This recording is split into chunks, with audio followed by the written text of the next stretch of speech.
Alright, Joe here, welcome back to We Need to Talk. Of course, this is the show that looks at football on the internet over the past few days. A few days that seen Bruno Fernandes shocked at being named Manchester United captain.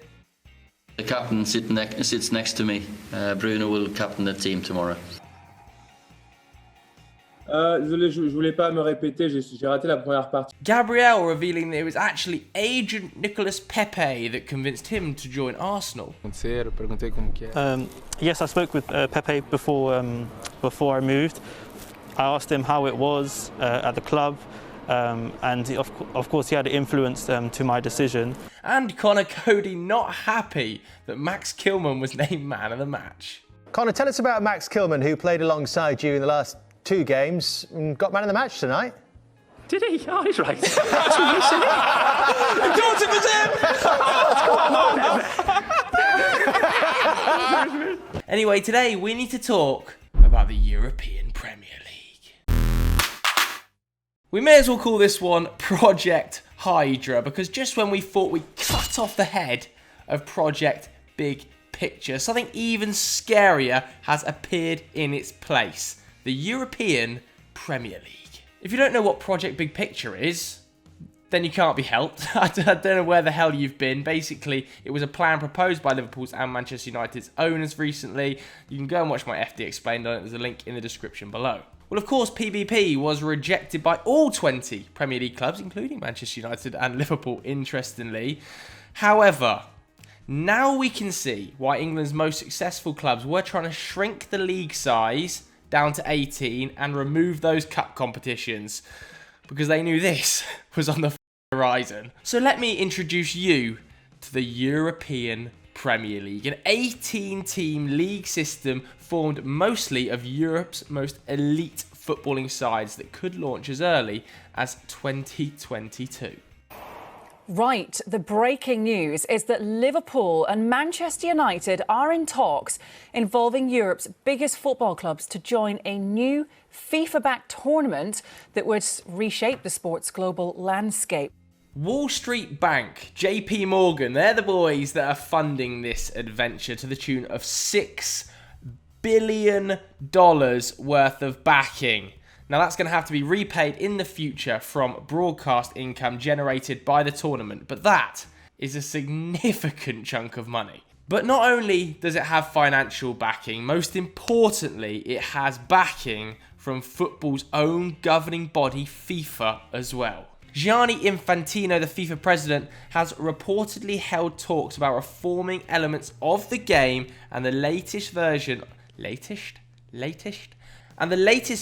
of the European Premier League project is understood to have been in the works for well over 1 year. Alright, who's in it? Well, the 18-team league would reportedly be consisted of 12 founding father teams and then a further 6 guest sides invited from around Europe. Let's chat about the founding fathers, because it's believed that up to 5 English teams could be involved. So, Liverpool probably, United, I can imagine, City, definitely, Chelsea, Arsenal, maybe Tottenham Hotspur, but at this stage, it's not thought that any of the English clubs have yet signed legally binding terms to join the league. Now, they, of course, would be joined by some absolute monsters, the likes of Real Madrid, Barcelona, Altetico Madrid from Spain, Bayern Munich, Borussia Dortmund from Germany, PSG from France, Juventus from Italy. We are talking the big boys.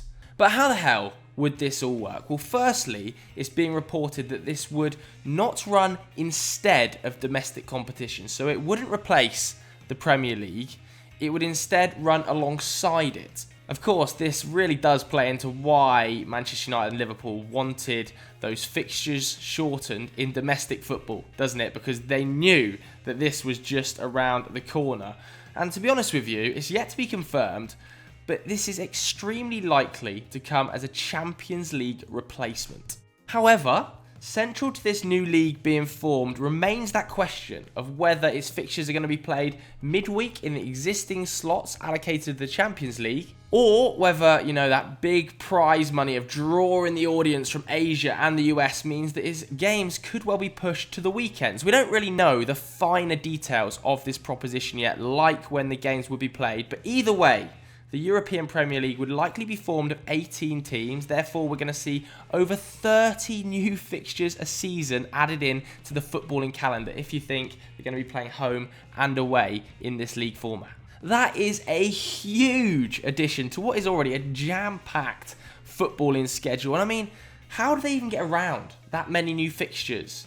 Either they do bin the cups and make the league smaller, which I think would be ridiculous in my opinion, or maybe they have bigger squads, which could change the game in a huge way. Now, not only would they have the league, the 18-team league I've just mentioned there, but the top-placed teams within the league would then play in a knockout format to conclude the tournament, with prize money for the winners expected to be worth in the hundreds of millions of pounds each year.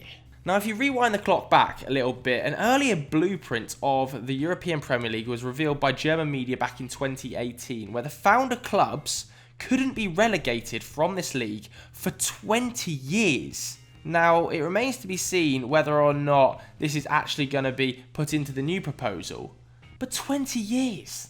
Obviously, the ramifications of the European Premier League are absolutely monumental. I mean, let's start with UEFA.